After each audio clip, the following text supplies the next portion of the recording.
성녀 마리아 파우스티나 수녀의 일기 1936년 8월 15일 안드라슈 신부님이 미사를 드리는 동안에 거양 성체 바로 전에 하느님의 현존이 내 영혼을 꿰뚫고 제대 앞으로 이끌었다.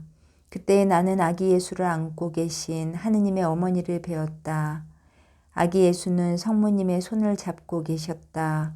잠시 후에 아기 예수는 아주 기뻐하면서 제대 가운데로 뛰어갔다. 그리고 하느님의 어머니께서 내게 말씀하셨다. 내가 얼마나 큰 확신을 가지고 아기 예수를 그의 손에 맡기는지를 보아라. 그러니 너도 같은 모양으로 너의 영혼을 그에게 맡기고 그에게는 아이같이 행동해라. 이 말씀을 들은 후에 내 영혼은 신비로운 믿음으로 가득 찼다. 하느님의 어머니께서는 흰옷을 입고 계셨다. 그런데 그 흰옷은 이상할 정도로 하얗고 투명한 것이었다. 그분은 어깨에 투명한 푸른색, 곧 하늘색의 겉옷을 두르고 계셨다. 머리에는 아무것도 쓰지 않으셨고 머리칼이 물결처럼 아름다웠다. 그분은 어여쁘고 섬세하시며 믿을 수 없을 정도로 아름다우셨다. 그분은 사제를 아주 다정한 눈길로 바라보셨다. 그러나 잠시 후에 사제는 그 아름다운 아기 예수를 쪼갰다. 그러자 진짜로 피가 생생하게 흘러나왔다. 사제는 몸을 앞으로 굽혀서 살아있는 진짜 예수님을 받아 모셨다. 사제가 그분을 먹었나? 나는 어떻게 이 일이 일어났는지 모른다. 예수님, 예수님, 저는 주님을 따라잡을 수가 없습니다. 한순간에 저는 주님을 도저히 이해할 수 없게 됩니다. 덕행의 핵심은 하느님의 의지이다. 하느님의 의지를 충실히 행하는 사람은 모든 덕행을 실천하는 사람이다. 내 생애의 모든 사건들과 상황 안에서 나는 하느님의 거룩한 뜻을 경배하며 찬양한다. 내 사랑의 대상은 하느님의 거룩한 뜻이다. 내 영혼의 가장 비밀스러운 깊은 곳에서 나는 하느님의 뜻을 따라 살고 있다. 나는 내적으로 하느님의 뜻이라고 이해하는 모든 것들을 외적으로 행한다. 하느님의 뜻으로 받게 되는 순환, 고통, 박해, 그리고 모든 종류의 역경이 내게는 나 자신의 뜻으로 받게 되는 성공, 칭찬, 그리고 존경보다 훨씬 더 감미롭다. 저의 예수님, 안녕히 주무세요. 종소리가 저를 잠자리로 부릅니다. 저의 예수님, 제가 영혼들을 구하고 싶어서 죽을 지경이라는 것을 주님은 아십니다. 네, 정배이시여, 안녕히 주무십시오. 제가 영원한 생명으로 다가갈 날이 하루 더 가까워졌기에 저는 무척 기쁩니다. 예수님, 만일 주님께서 내일 저를 깨워주시면 저는 주님을 찬양하는 새로운 노래를 부르기 시작할 것입니다. 7월 13일, 오늘 묵상 중에 나는 내가 겪은 내적 체험에 대해서 절대로 말하지 말아야 한다는 것과 그러나 나의 영적 지도자에게는 아무것도 감추지 말아야 한다는 것을 깨달았다. 그리고 하느님께 나의 영적 지도자에게 지혜를 주시라고 특별히 청할 것이다. 나는 나 자신이 내적으로 받는 모든 빛을 합친 것보다도 고해 신부의 말씀을 훨씬 더 중요하게 생각한다. 극심한 고통 중에 나는 십자가에 못 박히신 예수님께 내 영혼의 시선을 고정시킨다. 나는 사람들로부터 아무런 도움도 기대하지 않고 하느님께 의탁한다. 그분의 깊이를 알 수 없는 자비 속에 나의 모든 희망이 있다. 하느님께서 나를 변화시키신다는 것을 느끼면 느낄수록 나는 나 자신이 더욱더 침묵 속으로 잠겨들기를 열망한다. 하느님의 사랑이 내 영혼의 깊은 곳에 임하신다. 나는 주님께서 나에게 맡기신 사명이 시작되고 있음을 본다. 한 번은 내가 예수의 성인들에게 열심히 기도를 하고 있었다. 그러던 중에 나는 갑자기 나의 수호천사를 보았다. 그는 나를 하느님 어전으로 데리고 갔다. 나는 많은 성인들의 무리를 지나갔는데 그분들 중에서 많은 분들을 알아보았다. 나는 이미 그림을 통해서 그분들을 알고 있었다. 또한 많은 예수의 회원들을 보았는데 그들은 내가 어느 수도회에 속하는지 물어보았다. 내가 대답했을 때 그들은 누가 당신의 영적 지도자입니까? 하고 물었다. 나는 안드라슈 신부님이라고 대답했다. 그들이 나와 더 이야기 나누기를 원하자 나의 수호천사가 내게 입을 다물라는 신호를 보냈다. 거기서 나는 하느님의 어저 앞으로 갔다. 나는 가까이 갈 수 없는 큰 빛을 보았다. 그리고 내게 지정된 자리가 하느님 가까이에 있는 것을 보았다. 그러나 나는 내 자리가 어떤 것인지는 알 수가 없다. 그 자리는 구름으로 덮여 있었기 때문이다. 그러자 나의 수호천사가 내게 말했다. 여기에 너의 어좌가 있다. 하느님의 뜻을 성취하는 일에 내가 충실했기 때문이다. 성시간 목요일 이 기도 시간 동안에 예수님께서는 내가 만찬의 방으로 들어가는 것을 허락하셨다. 그리고 나는 그곳에서 일어난 모든 일을 목격하게 되었다. 빵을 축성하시기 전에 예수님께서 당신의 눈을 들어 하늘을 향하시고 당신 어머님과의 신비스런 대화 속으로 들어가셨을 때 나는 말할 수 없이 깊은 감동을 받았다. 이 순간은 우리가 영원 속으로 들어갔을 때에만 진정으로 이해하게 될 것이다. 그분의 두 눈은 불꽃과 같았고 그분의 얼굴은 광채를 발하면서 눈과 같이 희게 빛났다. 그분의 자태는 위엄으로 가득 찼고 그분의 영혼은 그리움으로 가득 찼다. 성변화, 성찬 제정의 순간에 사랑이 완전히 채워지는 희생제사가 완성되었다. 이제 외적인 파괴, 곧 외적인 죽음의 예절만이 수행될 것이다. 그것의 핵심은 최후의 만찬에 있다. 나의 일생을 통해서 이 신비에 대해서 지금 이 조배 시간 동안에 깨달은 것만큼 깊이 이해한 적은 없었다.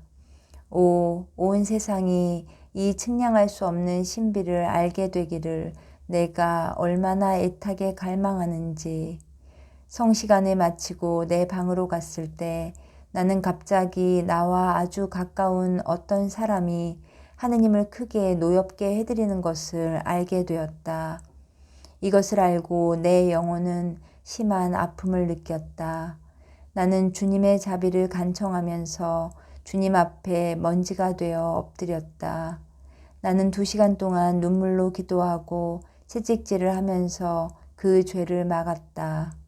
그리고 하느님의 자비가 그 불쌍한 영혼을 품에 안아주셨음을 알게 되었다. 단 한 가지 죄의 대가가 얼마나 큰지. 9월 첫 금요일 저녁에 나는 하느님의 어머니를 배웠는데 그분의 드러난 가슴에는 칼이 꽂혀 있었다. 그분은 쓰라린 눈물을 흘리면서 하느님의 무서운 징벌로부터 우리를 막아주고 계셨다. 하느님께서는 우리에게 무서운 벌을 주려고 하셨지만 하느님의 어머니께서 우리를 감싸고 계셨기 때문에 그렇게 할 수가 없으셨다.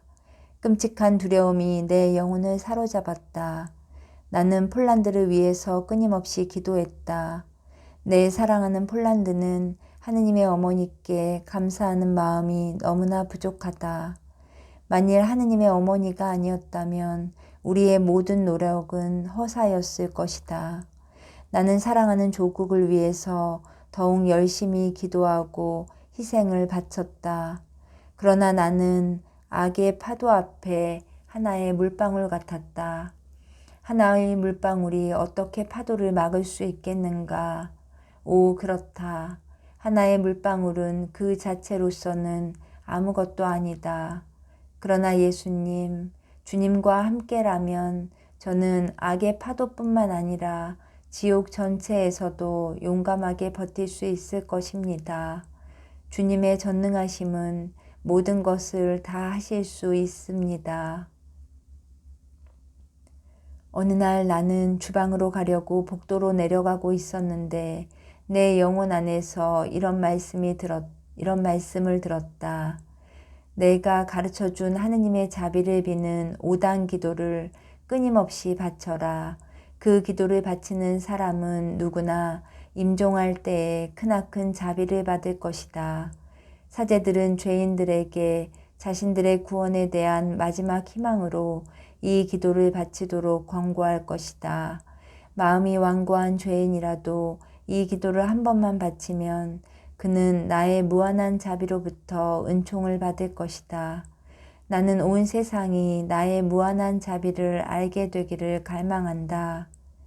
나는 나의 자비에 의탁하는 영혼들에게 상상을 초월하는 은총을 주기를 갈망한다. 진리요 생명이신 예수님, 저의 스승이신 예수님, 제 일생의 모든 발걸음을 인도해 주시어 제가 주님의 거룩한 뜻을 행하게 해 주십시오.